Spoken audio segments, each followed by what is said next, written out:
Mega daughter Niharika Konidela గురించి అందరికీ తెలుసు. ఆమె ఇటీవల కొత్త ప్రొడక్షన్ హౌస్‌ను మొదలుపెట్టిన సంగతి తెలిసిందే. ఈ ప్రొడక్షన్‌పై ఓ సినిమాను రూపొందిస్తున్న సంగతి తెలిసిందే. తాజాగా ఉగాది సందర్భంగా ఈ సినిమా టైటిల్‌ను అనౌన్స్ చేశారు. ఓ వీడియోను మెగా హీరో సాయి ధరమ్ తేజ్ చేతుల మీదుగా రిలీజ్ చేశారు. ఆ వీడియో ప్రస్తుతం సోషల్ మీడియాలో తెగ చక్కర్లు కొడుతోంది. నీహారిక కొణిదెల సమర్పణలో pink elephant pictures LLP, Shri Radha Damodar studios బ్యానర్స్పై రూపొందుతున్న చిత్రం committee Kurrollu. Niharika pink elephant pictures banner మీద చేస్తున్న మొదటి కమిటీ కుర్రోళ్లు. ఈరోజు ఉగాది సందర్భంగా టైటిల్ పోస్టర్ విడుదల చేశారు. శ్రీ రాధా దామోదర్ స్టూడియోస్తో కలిసి ఈ సినిమాని నిర్మిస్తోంది.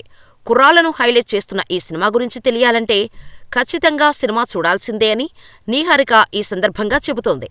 ఇక యదు వంశీగారు ఈ చిత్రంతో దర్శకుడిగా పరిచయమవుతున్నారు.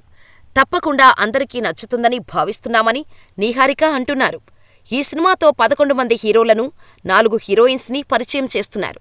అందులో సందీప్ సరోజ్, యశ్వంత్ పెండ్యాల, ఈశ్వర్ రాచిరాజు, త్రినాథ్ వర్మ, ప్రసాద్ బెహ్రా, మణికంఠ వరసు, లోకేష్ కుమార్ పరిమి, శ్యామ్ కళ్యాణ్, రఘువరన్, శివకుమార్ మట్ట, అక్షయ్ శ్రీనివాస్, శరణ్య సురేష్, తేజస్వీరావు, టీనా శ్రావ్య, విషిక, షణ్ముఖి నాగుమంత్రి, ముఖ్య పాత్రల్లో సాయి కుమార్, గోపరాజు రమణ, బలగం జయరాం, శ్రీలక్ష్మి, కంచరపాలెం కిషోర్, కిట్టయ్య, రమణ, భార్గవ్, జబర్దస్త్ సత్తిపండు తదితరులు కీలక పాత్రల్లో నటిస్తున్నారు.